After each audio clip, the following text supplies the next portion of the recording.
Red Hulk ని స్వీటీని కలిపి ఈ రోజుకి 6 days అయింది. ఇంకా స్వీటీని బయటికి తీసే టైం వచ్చేసింది.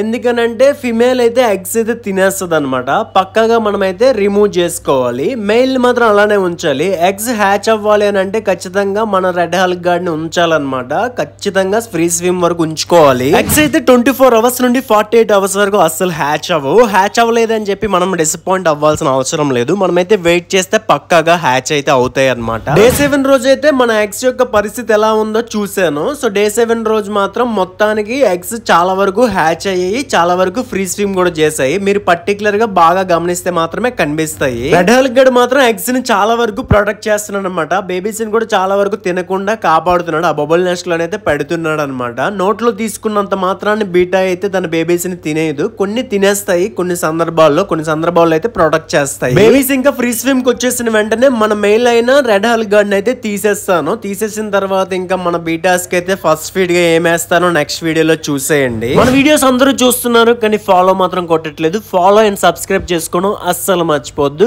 Do follow for more videos.